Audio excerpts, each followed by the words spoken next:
मैंने जो सबसे पहले आपको पॉइंट चार्ज बताया था 2 घंटे पहले, 2.5 घंटे पहले, जब हम लोगों ने गॉस थ्योरम स्टार्ट करी, वहां से अगर हम लोग देखेंगे तो ये जो एरिया आएगा, this is nothing but 4πr²। In this case R is are.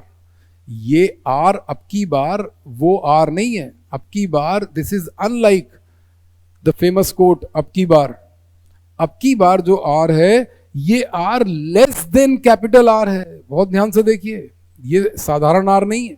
0, 1, let's get started. 2 sheet charge का मतलब दोनों तरीके की शीट चार्ज हम लोग देखेंगे। हम लोग 3 अलग अलग सिचुएशन ले रहे हैं। एक सिचुएशन ऐसी है जिसमें 2 प्लेट यहाँ हैं, एक सिचुएशन ऐसी है जिसमें 2 प्लेट यहाँ पर अलग सिचुएशन में लिया हम लोगों ने, ये 2 प्लेट्स ऐसी हैं, और एक और सिचुएशन ले रहे हैं, यहाँ पर भी 2 प्लेट्स। ठीक है, मेरे ख्याल से इतनी बात से आप समझ जाएंगे। अलग अलग 3 सिचुएशंस हम लोग देख रहे हैं जिसमें सरफेस चार्ज डेंसिटी जो है, जो सिग्मा जो चीज़ है, वो हम लोग कभी सेम रखेंगे, कभी सेम नहीं रखेंगे। आप बिल्कुल भी परेशान नहीं होंगे।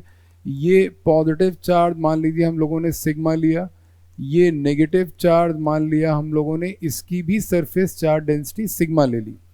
आपको ये बात ध्यान रखनी है कि पॉजिटिव चार्ज के केस में जो जैसे हम लोग दो पॉइंट चार्जेस की सिचुएशन लेते थे कि अगर एक ये पॉजिटिव चार्ज है तो इस पॉजिटिव चार्ज की field intensity at any point on the right side will be here. अगर इसकी फील्ड इंटेंसिटी E1 है, ये Q1 लिया हम लोगों ने, और on the left side it will be here. Similarly, if we have negative charge placed over there, then the negative charge field intensity, if this charge is Q2, तो इसका field intensity यहाँ पर इस डायरेक्शन में आएगा, और right पर अगर हम लोगों ने कोई पॉइंट लिया तो वो अंदर की तरफ आएगा। बट यहाँ पर क्या होता था, पॉइंट चार्ज के केस में जो फील्ड इंटेंसिटी थी वो डिस्टेंट डिपेंडेंट थी। क्या थी? डिस्टेंट डिपेंडेंट, क्योंकि हम लोग 1/4πε0 Q/r² ले रहे हैं। ये सिचुएशन स्पेशल इसलिए है, शीट चार्ज वाली सिचुएशन इसलिए स्पेशल है क्योंकि यहाँ पर हम लोगों ने डिस्टेंस की बात नहीं की थी। जो हम लोगों ने ये एक बात निकाली कि अगर यहाँ पर एक पॉजिटिवली चार्ज प्लेट है तो इस पॉजिटिवली चार्ज प्लेट की फील्ड इंटेंसिटी यहाँ पर इस तरफ है और यहाँ पर इस तरफ है। इसी तरीके से अगर नेगेटिव चार्ज की बात करेंगे तो नेगेटिव चार्ज का मतलब कि हम लोग इसको हम लोग प्लेट 1 ले रहे हैं। ऐसा मान लेते हैं कि ये A है और ये प्लेट B है, दोनों पर इक्वल एंड ऑपोजिट है। इसका मतलब sigma equal and opposite charge distributed है। ये हम लोगों ने X ले लिया, यहाँ पर कोई पॉइंट Y ले लिया और लेफ्ट साइड में कोई पॉइंट Z ले लिया। बहुत ध्यान से देखिए, पॉजिटिव प्लेट की फील्ड इंटेंसिटी यहाँ पर ये आ रही है से दैट EA, यहाँ पर ये आ रही है से दैट EA, और यहाँ पर ये आ रही है say that EA। What will happen now? अब नेगेटिव चार्ज की फील्ड इंटेंसिटी हम लोग देखेंगे। बहुत ध्यान से देखिए, नेगेटिव चार्ज की फील्ड इंटेंसिटी इस पॉइंट पर, X पॉइंट पर फील्ड इंटेंसिटी इधर आ गई, नेगेटिव चार्ज की EB, नेगेटिव चार्ज की फील्ड इंटेंसिटी यहाँ पर EB, नेगेटिव चार्ज की field intensity towards the charge यहाँ पर EB। अब ये देखिए कि जो EA और EB है उन दोनों का मैग्नीट्यूड बराबर है। EA और EB दोनों का मैग्नीट्यूड σ/2ε0 है। तो अगर हम लोग पॉइंट X की बात कर रहे हैं, जो पॉइंट X है, पॉइंट X कहाँ है? पॉइंट X है between two sheet charges, between two sheets. क्या होगा? जो X पॉइंट पर फील्ड इंटेंसिटी आएगी वो EA और EB का सम आएगी, विच मीन्स कि हम लोग EX को या तो 2EA लिख सकते हैं या 2EB लिख सकते हैं, which will ultimately come as σ/ε0। तो X पॉइंट पर जो फील्ड इंटेंसिटी है, यहाँ पर X पॉइंट पर जो फील्ड इंटेंसिटी है वो आ गई σ/ε0। इसी तरीके से अगर हम लोग ये देखेंगे कि Y पॉइंट पर हम लोग को फील्ड इंटेंसिटी निकालनी है तो वो क्या आ जाएगा? EA और EB का डिफरेंस। ये देखिए, ई ए और ई बी का मैग्नीट्यूड सेम है, ये है सिग्मा अपॉन एप्सिलॉन नॉट। और यहाँ पर ई ए और ई बी क्योंकि वाई पॉइंट पर, ये हमारा पॉइंट वाई है, पॉइंट वाई क्या हो रहा है, ई ए और ई बी का मैग्नीट्यूड सेम है और डायरेक्शन अपोजिट है, तो वाई पॉइंट पर फील्ड इंटेंसिटी जीरो हो जाएगी, मैग्नीट्यूड सेम और डायरेक्शन अपोजिट। इसी तरीके से जेड पॉइंट पर भी फील्ड इंटेंसिटी जीरो हो जाएगी। बहुत ध्यान से देखिए, जेड पॉइंट पर फील्ड इंटेंसिटी कैसे जीरो हो रही है, ये भी हम लोगों को यहाँ पर चेक करना है। जेड पॉइंट कहाँ है, outside left side of the positive plate. तो दो प्लेट थी, एक पॉजिटिव प्लेट और एक नेगेटिव प्लेट, और इन दोनों के बीच में हम लोगों ने यहाँ पर जो अगला पॉइंट है हमारा वो जेड पॉइंट है। जेड पॉइंट के लिए क्या कह रहे हैं, जेड पॉइंट के लिए भी अगर हमको जेड पॉइंट पर फील्ड इंटेंसिटी निकालनी है तो ये इन दोनों का डिफरेंस आएगा। और क्योंकि इन दोनों का मैग्नीट्यूड सेम है, मैग्नीट्यूड क्यों सेम है, क्योंकि सरफेस चार्ज डेंसिटी सेम। ये एक सिचुएशन है, ये एक सिचुएशन हम लोगों ने यहाँ पर ली। दूसरी सिचुएशन यहाँ पर दिख रही है, ये हमारी दूसरी सिचुएशन है।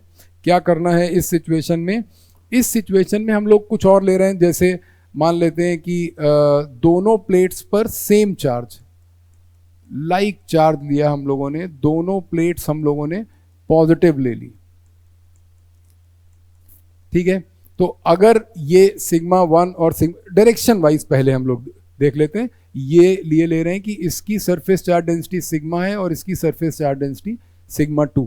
तो इसका मतलब कि अगर यहाँ पर 3 पॉइंट हम लोग ले रहे हैं, मान लीजिए एक ए पॉइंट यहाँ पर लिया, तो ई ए कितना आ जाएगा, ई ए जो आएगा वो इन दोनों का डिफरेंस, डिफरेंस क्यों, sigma 1 upon 2 epsilon not minus sigma 2 upon 2 epsilon not. ठीक बात है। क्यों डिफरेंस आएगा, क्योंकि इसकी फील्ड इंटेंसिटी यहाँ पर इस डायरेक्शन में E1 और इसकी फील्ड इंटेंसिटी यहाँ पर बीच में किसी भी पॉइंट पर लेफ्ट डायरेक्शन में आएगी, पॉजिटिव चार्ज की अवे होगी।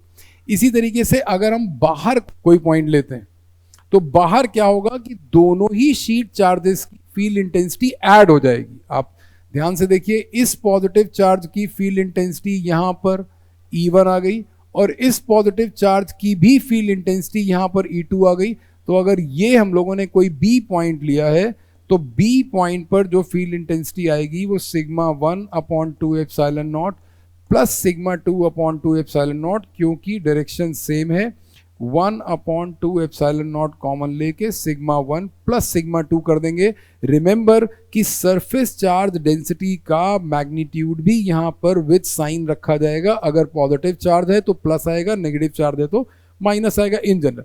इसी तरीके से ही अगर कोई सी पॉइंट हम लोग ले लेते हैं तो सी पॉइंट पर भी रिजल्टेंट फील्ड इंटेंसिटी यही आ जाएगी 1 upon 2 epsilon not sigma 1 plus sigma 2, और बीच में यहाँ पर 0 आ गई। थर्ड सिचुएशन थोड़ा सा अलग कर दे रहे हैं इसको यहाँ पर, और ये I don't think third situation when we have to like charge plate दोनों नेगेटिव हो जाएगी तो भी वैसा ही होगा सरफेस चार्ज डेंसिटी से, आप समझ गए। नेक्स्ट केस जो हमारा है वो है स्फेरिकल शेल।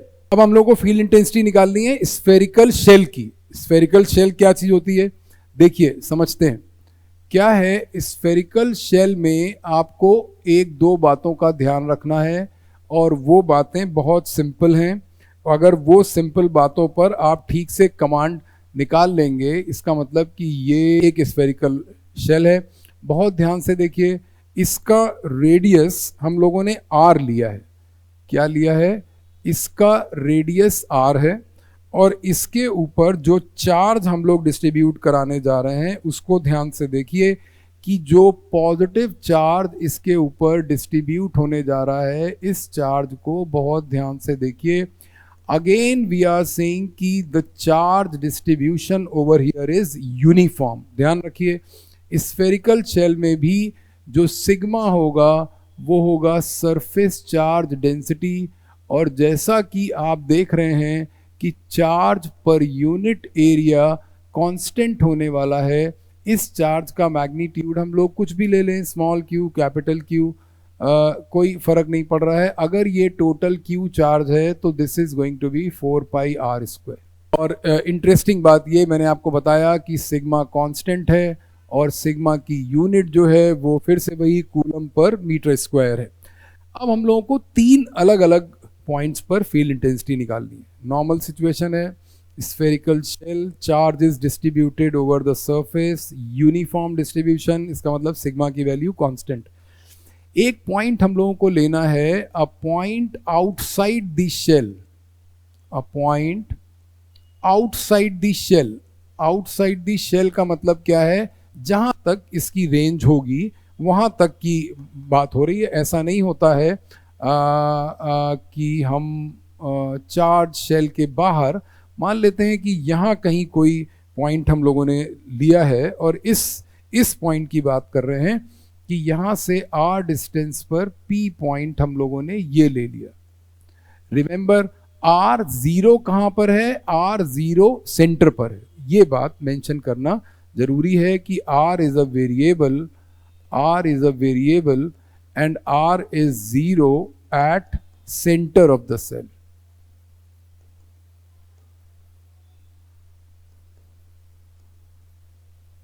ये है सिचुएशन।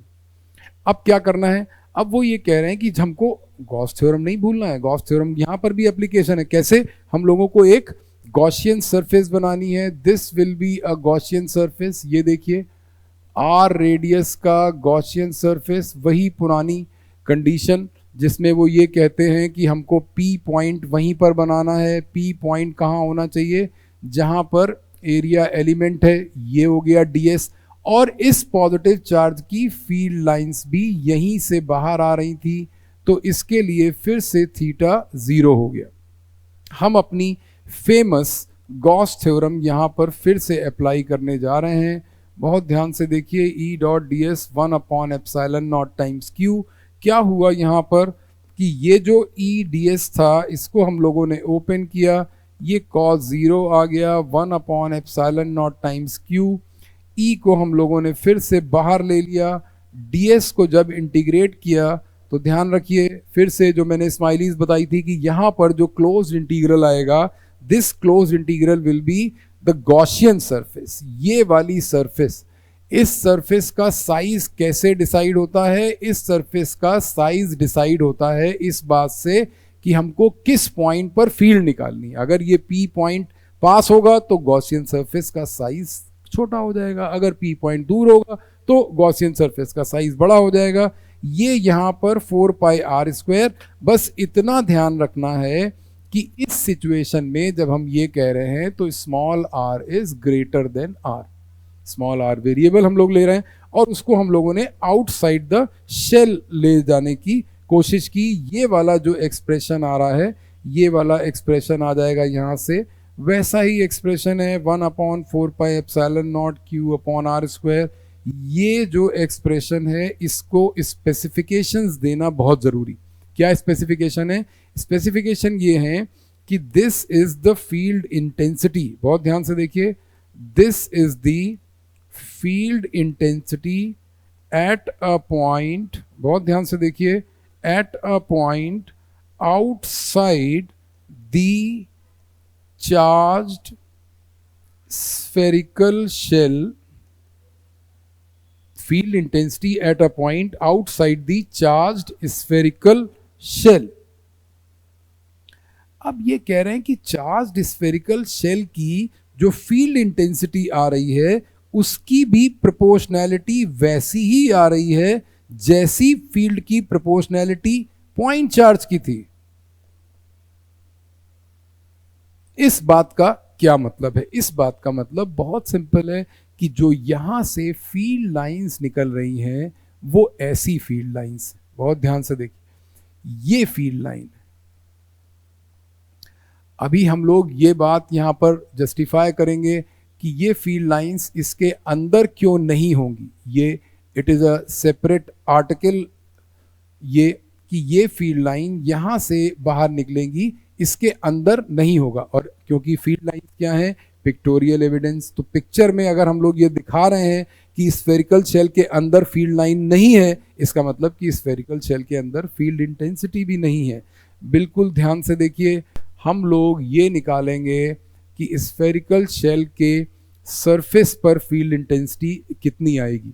तो नंबर 2 सिचुएशन में है field intensity, number 2 is field intensity at the surface of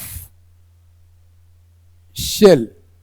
बहुत ध्यान से देखिए, तो हम लोग अपने कंसेप्ट से नहीं हटेंगे। कंसेप्ट क्या है? कंसेप्ट ये है कि जो गॉसियन सरफेस है, अब इसमें इस बात का ख्याल रखना होगा और हमको पीछे जाना होगा। पीछे जाना का मतलब कि आज़ादी के पहले नहीं, पीछे जाने का मतलब कि ये पीछे पेज पर जहां पर हम लोगों ने गॉसियन सरफेस का कैरेक्टरिस्टिक डिफाइन किया, you can see, you cannot see but I can make you see कि ये जो गॉसियन सरफेस की हम लोगों ने कैरेक्टरिस्टिक डिफाइन करी, इसमें सबसे इंपॉर्टेंट कैरेक्टरिस्टिक ये थी कि वो पॉइंट जहां पर फील्ड इंटेंसिटी निकालनी है वो गॉसियन सरफेस पर होना चाहिए। हम घबरा इसलिए जाते हैं, ये लिखा हुआ है the point where E is to be calculated must be on that surface. Which surface? The Gaussian surface. Gaussian surface का मतलब क्या कि अब यहां पर वो ये कह रहे हैं कि जब हम लोगों ने फील्ड इंटेंसिटी यहां निकालनी थी तब हम लोगों ने ये गॉसियन सरफेस बना दी। अब जब हमको फील्ड इंटेंसिटी यहां निकालनी है तो हम ये डरने लगते हैं कि यार ये तो स्फेरिकल शेल है, अब वहां हम कैसे सरफेस बना दें? भाई इमेजिनरी सरफेस बनानी है। जब आप ये सरफेस यहां पर बना रहे हैं, बिल्कुल भी डरने की बात नहीं है। आप रूल से मत हटिए, रूल से मत हटिए। कोई कुछ भी कहता रहे, वो कह रहे हैं कि जो E डॉट ds है वो 1/ε0 टाइम्स Q है। इसका मतलब क्या है? इसका मतलब ये है कि ये E ds थीटा 0 हो गया। अब यहां क्या लेना है? Charge enclosed. सरफेस वाले के लिए भी चार्ज एनक्लोज वही है, बस इस बार क्या चेंज होगा? इस बार गॉसियन सरफेस का सरफेस एरिया चेंज हो जाएगा। समझे क्या? इसका मतलब कि अब जो फील्ड इंटेंसिटी आ रही है वो 1/4πε0 Q upon capital R square हो जाएगी। बहुत ध्यान से देखिए, हम लोग यहाँ पर पॉइंट्स डिफ्रेंशिएट करने जा रहे हैं कि इस पॉइंट का नाम हम कुछ A रख देते हैं, ये पॉइंट का नाम A है, ये पॉइंट का नाम मान लीजिए, ये हम लोगों ने सरफेस वाले पॉइंट का नाम B रख दिया, तो इस फील्ड इंटेंसिटी को हम लोग EA कह देंगे, इस फील्ड इंटेंसिटी को हम लोग EB कह देंगे। ये मैं इसलिए आपको दिखा रहा हूं क्योंकि हमको अभी प्लॉट करना है। क्या प्लॉट करना है? कि अब अगर C पॉइंट यहां आ गया, ये कौन सा पॉइंट है? ये C पॉइंट है, but this time the point is somewhere at the 3 number point जो है वो ये है, the point is the point where E is to be calculated, the point where E is to be calculated is inside the shell. ध्यान रखिए, the point where E is to be calculated is inside the shell. Where it is? It is inside the shell. What we need to do now? अब हमको Gaussian surface अंदर बनानी पड़ेगी, क्योंकि Gaussian surface की condition ये है कि जिस पॉइंट पर 10 बार बता चुके, 11वीं बार सुनिए, जिस पॉइंट पर फील्ड इंटेंसिटी निकालनी है वो पॉइंट गॉसियन सरफेस पर होना चाहिए। इसका मतलब कि ये गॉसियन सरफेस अगर हम उसी सीक्वेंस में बनाएंगे तो यहां बनेगी Gaussian surface. Watch it very carefully. C point के लिए, तो जब C पॉइंट के लिए गॉसियन सरफेस ये है, और अगर हम इसमें अपना पूरा C पॉइंट वाला कैलकुलेशन स्टार्ट करेंगे, और ये जो E डॉट ds और ये 1/ε0 और ये Q और वो कुछ भी करते रहिए, यहाँ पर जो गॉसियन सरफेस है वो चार्ज एनक्लोज नहीं कर रही है। ये जो Q है ये 0 आ जाएगा, तो यहाँ पर जो फील्ड इंटेंसिटी आएगी वो भी 0 आ जाएगी। स्टेटमेंट देखिए क्या बन रहा है C पॉइंट के लिए। स्टेटमेंट बन रहा है the field intensity at any point inside a charged spherical shell is always 0. Statement देखिए, स्टेटमेंट क्या बन रहा है? बहुत ही प्यारा स्टेटमेंट है। स्टेटमेंट क्या है? स्टेटमेंट है the electric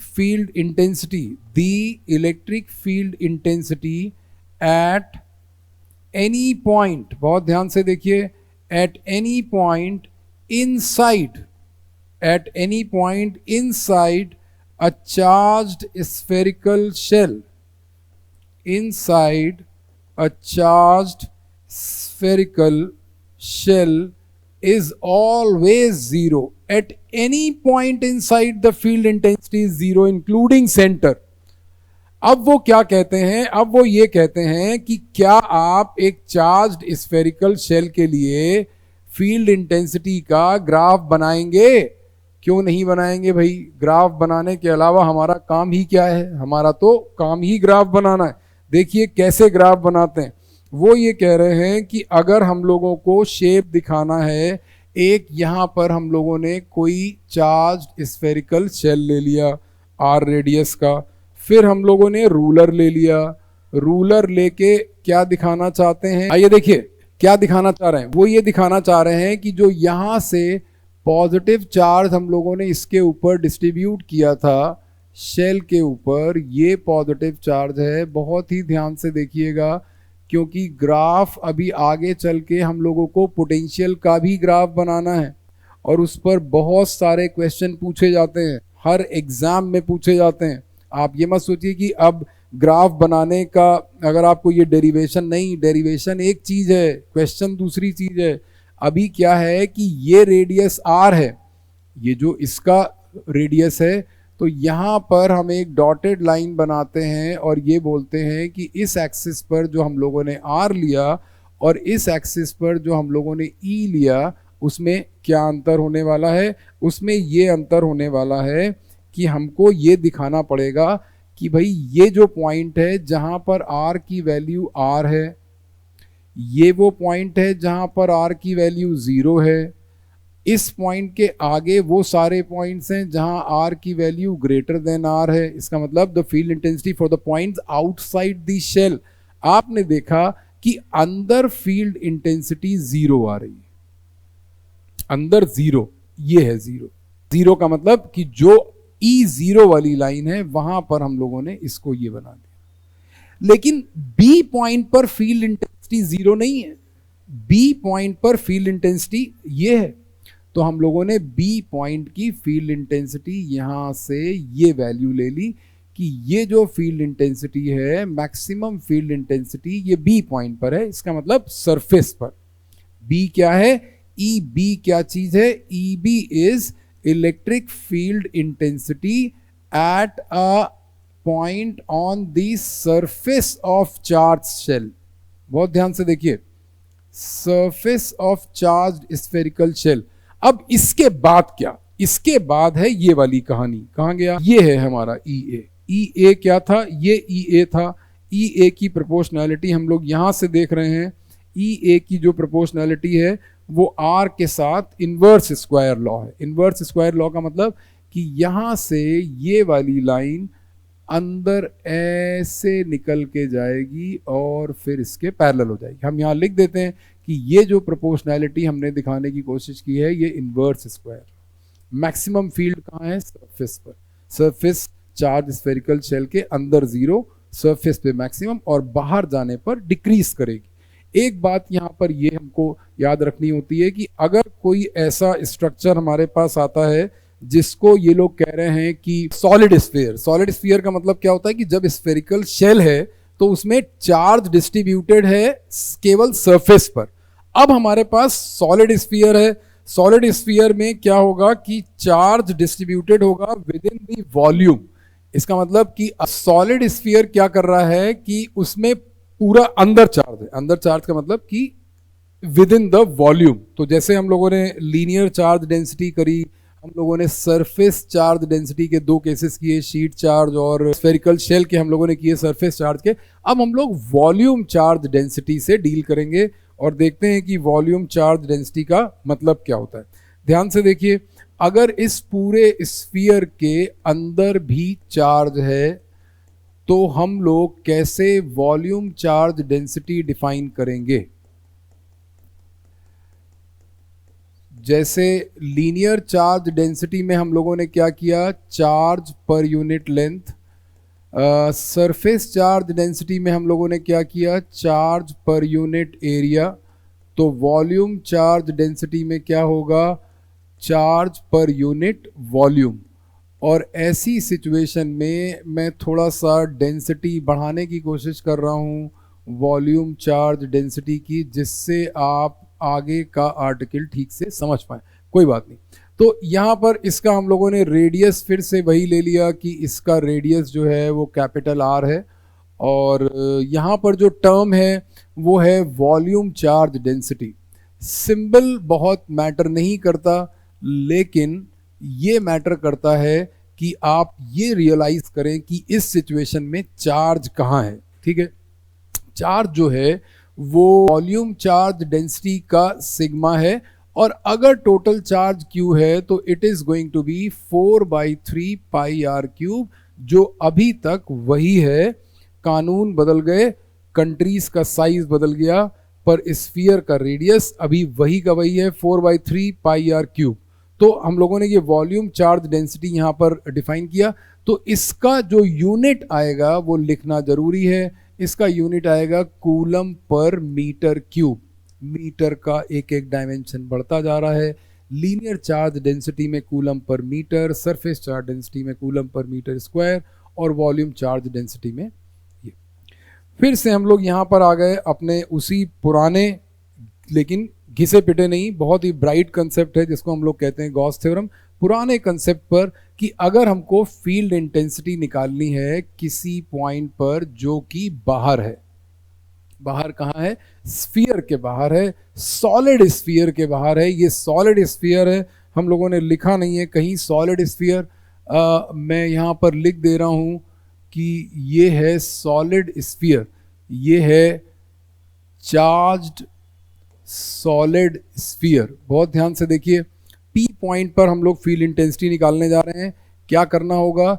यहाँ पर हमको सबसे पहले गॉसियन सरफेस बनानी होगी, और ये Gaussian surface will again be a sphere. जैसा पॉइंट चार्ज में था, जैसा स्फेरिकल शेल में था, वैसा ही सॉलिड स्फीयर में भी है। बिल्कुल टेंशन लेने की बात नहीं है। यहाँ पर हम लोगों ने एक एरिया वेक्टर एज्यूम किया, ये ds आया, और फिर से फील्ड लाइन यहाँ पर वैसी बाहर की तरफ आ गई। ये फील्ड लाइन बाहर होने की वजह से थीटा यहाँ पर 0 हो गया। अगर हम लोग गॉस थ्योरम यहाँ पर अप्लाई करेंगे for a point outside the solid sphere, तो this will come as 1/ε0 times Q। बहुत ही ध्यान से देखिए कि ये जब ये ब्रैकेट ये ओपन किया जाएगा इंटीग्रेशन साइन, तो ये होगा ई डी एस कॉस 0। जब ये कॉस 0 होगा तो इसके अंदर का चार्ज हमको Q गिवन है। थोड़ा सा एक्सप्रेशन में वेरिएशन है, पर वो मास का वेरिएशन है, इसलिए हम लोग उसको कर ही लेंगे। तो फील्ड इंटेंसिटी बाहर ले लेते हैं, इंटीग्रेशन साइन के अंदर वही वाला फॉर्मूला कि जितने एरिया से फ्लक्स लिंक्ड है, area 4 pi square R square, और ये आ गया 1/ε0 Q। यहाँ से आप देख रहे हैं कि फील्ड इंटेंसिटी का वैसा ही फॉर्मूला आ गया 1/4πε0 Q/r²।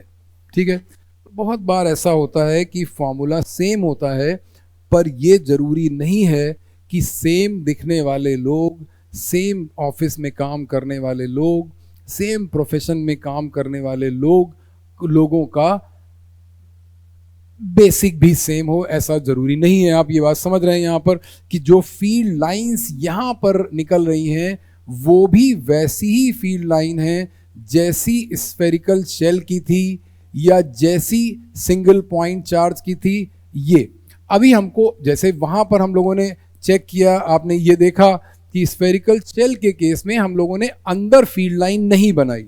अगर हम यहाँ पर इस केस में अगर हमको फील्ड लाइन दिखानी होगी तो हम बाहर दिखाएंगे। ये बाहर फील्ड लाइन, यहाँ फील्ड लाइन, ये फील्ड लाइन, ये फील्ड लाइन, यहाँ से इधर फील्ड लाइन, अंदर नहीं है। अंदर क्यों नहीं है? अंदर इसलिए नहीं है क्योंकि अंदर फील्ड इंटेंसिटी 0 है, और फील्ड इंटेंसिटी जहाँ 0 है, जहाँ पर फील्ड ही नहीं है, वहाँ पर दिखाएंगे कैसे भाई? वहाँ नहीं दिखाएंगे। अब इस केस में हमको ये चेक करना है कि क्या ये वाली जो फील्ड लाइन है ये सेंटर तक आएगी क्या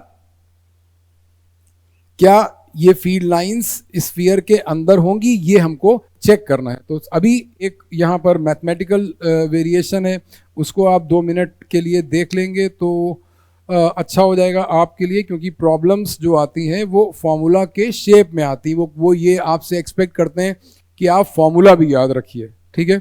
फॉर्मूला याद रखना भी चाहिए। Q जो आएगा वो यहाँ से निकलेगा Q, और वो आएगा sigma times 4/3 pi R cube. R कौन सा है? बड़ा, कैपिटल R। यहीं पर मिस्टेक होती है, हम फ्लो में इसको ऐसा लिख देते हैं। तो ये जो मैंने रिप्लेसमेंट दिया है, ये रिप्लेसमेंट ऊपर वाले Q को दिया है। ध्यान से देखिए, ये Q का रिप्लेसमेंट है जो कि यहां से निकला है। ये निकला है rho into 4/3 pi R cube, which is the total volume of this sphere containing charge within the volume, not the area only. Area पर भी होगा but with in the volume. तो अब क्या कैलकुलेशन यहां से बन रहा है? This is more unusual. अभी तक हर जगह हम लोगों का 1/4 पाई एप्सिलॉन नॉट आता है, तो हमारी आदत पड़ जाती है, आदत नहीं पड़नी चाहिए। तो ये आ रहा है यहां से रो upon 3 epsilon not, row upon 3 epsilon not, and this is R cube over R square.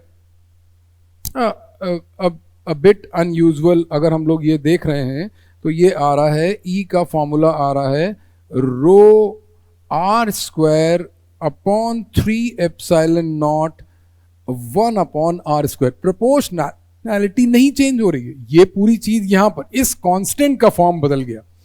अगर आप बहुत ही फोकस्ड हैं तो आप ये देख पा रहे हैं कि ये जो कांस्टेंट है Q/4 pi epsilon naught is taken a shape as rho R square upon 3 epsilon naught, that's it. Otherwise the proportionality is still same, it is inverse square law, वो यहां पर भी फॉलो कर रहा है। अब हम लोग फील्ड इंटेंसिटी सरफेस पर निकालेंगे। मेंशन करना जरूरी है, eight a point field intensity at a point on the surface, eight a point on the surface. देखिए ध्यान से कि सरफेस पर फील्ड इंटेंसिटी कैसे निकाली जाएगी। सरफेस के लिए हम लोग, ये आ गया हमारा E.ds is equal to one by epsilon naught Q। ये गॉस थ्योरम, कोई कितना भी कहता रहे कि घिसी है, पिटी है, लेकिन यही मेन चीज है। और ये जो गॉस थ्योरम है, इसमें हम लोग जब इसको ओपन करेंगे तो ये आएगा E.ds cos 0। पॉइंट कहाँ है? पॉइंट यहाँ है। अगर ये A पॉइंट था तो हम लोगों ने ये फील्ड इंटेंसिटी A पॉइंट पर निकाली है। ये जितने भी एक्सप्रेशन आ रहे हैं ये A पॉइंट पर आ रहे हैं।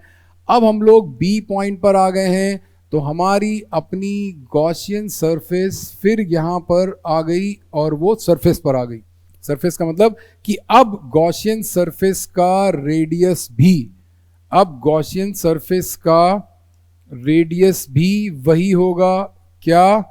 Capital R square. इसका मतलब this is 4 pi R square and this is one by epsilon naught Q। तो ये जो एक्सप्रेशन आ रहा है ये भी वैसा ही आ रहा है जैसा स्फेरिकल शेल में आया था। अब स्मॉल r कैपिटल R के बराबर हो गया। अगर हम Q की वैल्यू यहाँ पर रखेंगे तो वो थोड़ा सा अलग जाएगा। बहुत ध्यान से देखिए, ये वैल्यू आएगा 1/4 पाई एप्सिलॉन नॉट। Q की जगह हम लोग क्या रखने वाले हैं? 4/3 pi R cube into rho divided by R square.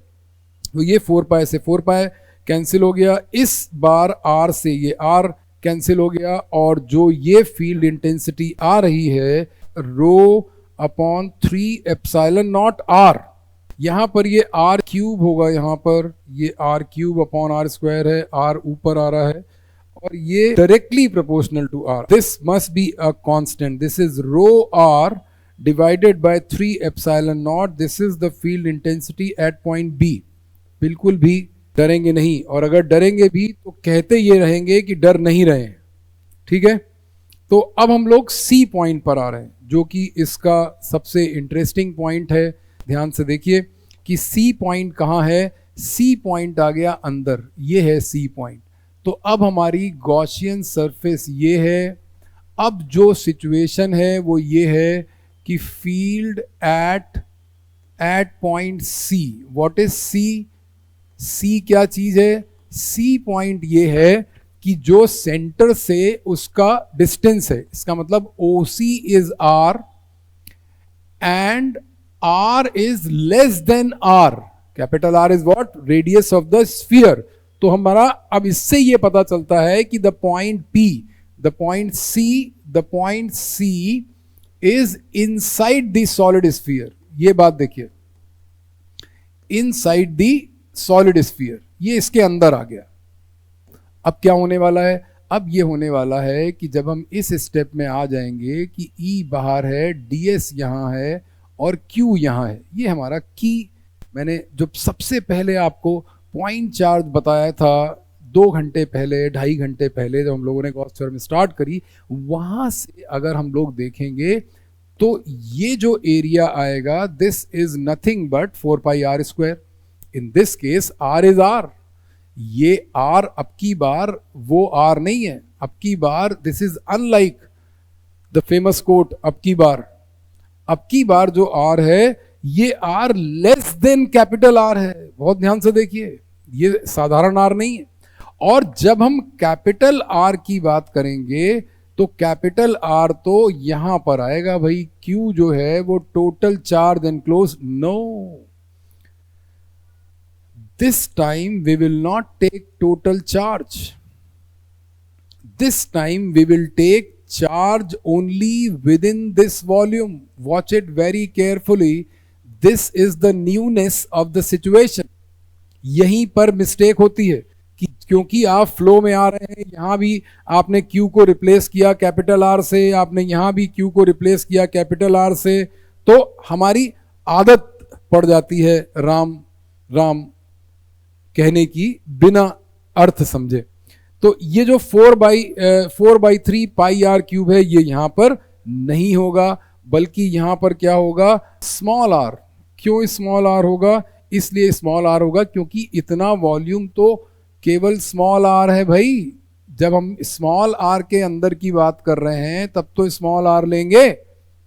और अब यहां से ये कैंसिल होगा, ये 4 पाई कैंसिल होगा, 4 पाई R स्क्वायर से ये R बचा, और E का एक्सप्रेशन आ गया रो R अपॉन 3 एप्सिलॉन नॉट। बहुत ध्यान से देखिए, C पॉइंट जो है वो कहाँ है? C पॉइंट है अंदर। अंदर का मतलब C पॉइंट है अंदर, अंदर का मतलब स्फेरिकल शेल के अंदर। तो वो ये कहना चाह रहे हैं कि जो फील्ड की प्रोपोर्शनैलिटी है वो लीनियर प्रोपोर्शनैलिटी है। तो अब अगर हम लोग इसका सॉलिड स्फीयर का ग्राफ बनाएंगे, ध्यान से देखिए सॉलिड स्फीयर का ग्राफ कैसे बनेगा। सॉलिड स्फीयर का ग्राफ बनाने का मतलब है कि इसके अंदर चार्ज, मैं यहां पर लिख दे रहा हूं कि ये सॉलिड स्फीयर है, और सॉलिड स्फीयर में जो हम लोगों ने फील्ड इंटेंसिटीज निकाली हैं, ये फील्ड इंटेंसिटी है और ये डिस्टेंस R है। हम लोगों ने शेल के लिए ये ग्राफ पहले बनाया हुआ है।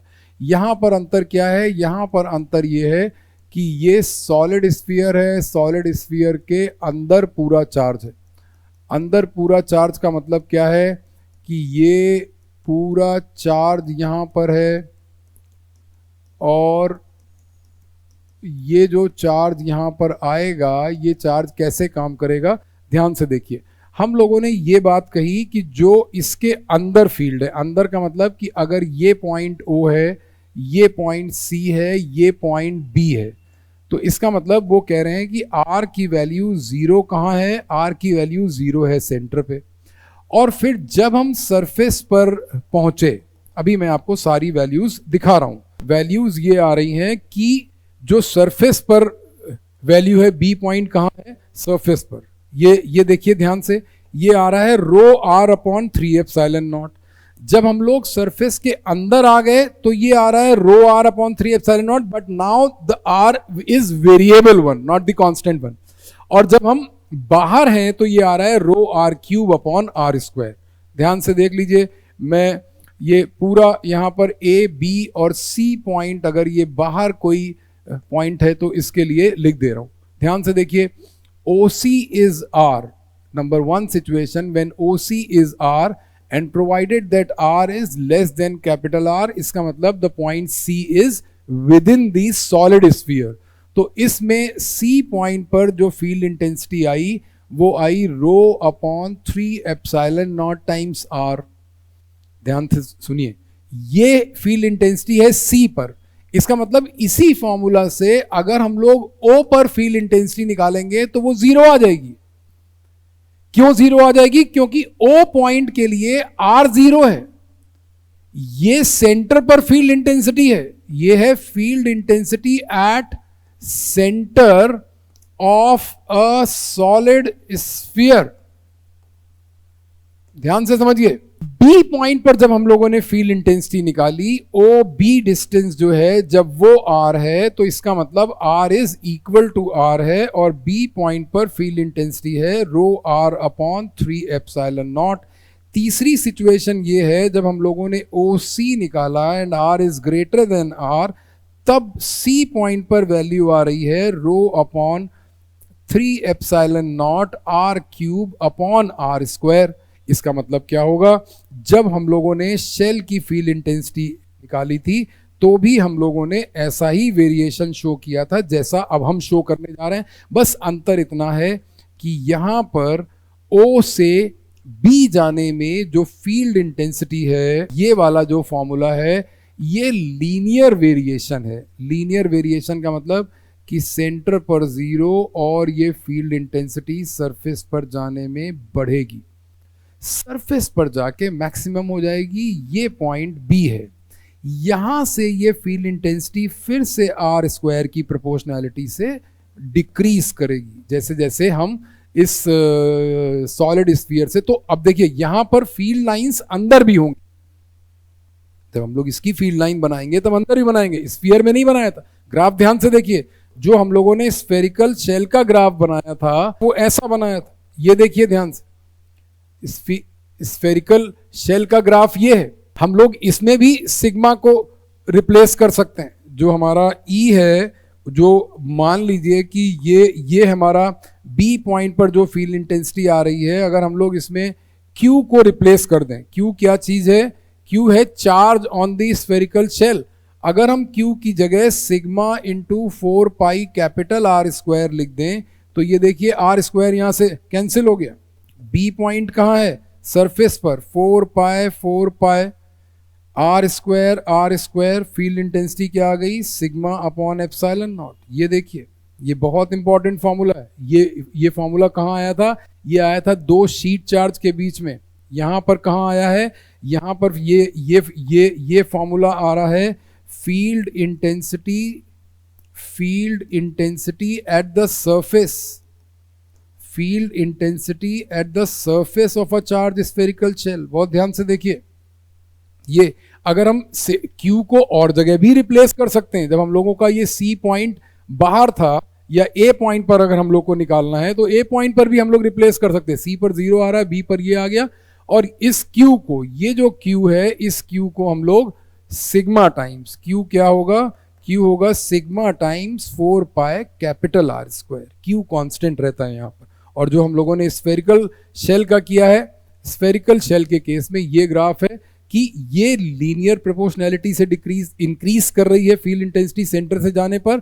अगर हम लोग स्फेरिकल शेल की बात करते थे, मैं इसी बोर्ड पर आपको बना के दिखा दे रहा हूं, स्फेरिकल शेल के लिए प्रोपोर्शनैलिटी इस तरीके से काम करती है कि इसके अंदर फील्ड 0 होगी, सरफेस पर मैक्सिमम होगा, और फिर ये इनवर्स प्रोपोर्शनैलिटी से डिक्रीज करेगा। ये E वर्सेस R है फॉर स्फेरिकल शेल, और ये जो राइट साइड में बना है this is called solid sphere. तो हम लोगों ने 4-5 स्ट्रक्चर पढ़े, पॉइंट चार्ज पढ़ा, लाइन चार्ज पढ़ा, शीट चार्ज पढ़ा, स्फेरिकल शेल पढ़ा और सॉलिड स्फीयर पढ़ा। सब जगह हम लोगों ने ये देखा कि गॉस थ्योरम से कैसे हम लोग फील्ड इंटेंसिटी निकालते हैं। गॉस थ्योरम के और जो सिलेक्टिव क्वेश्चंस थे वो मैंने फ्लक्स और गॉस थ्योरम के बीच में डिस्कस किए हैं पिछले वीडियोस में। अब गॉस थ्योरम पर जो भी क्वेश्चंस होंगे वो हम लोग पूरे चैप्टर का, जब हम लोग प्रॉब्लम डिस्कस करेंगे, चैप्टर का नाम है इलेक्ट्रिक चार्जेस इन फील्ड, तब हम लोग डिस्कस करेंगे। I hope this should be the last topic, और 1 or 2 are left. We will see to it in the next video. Thank you.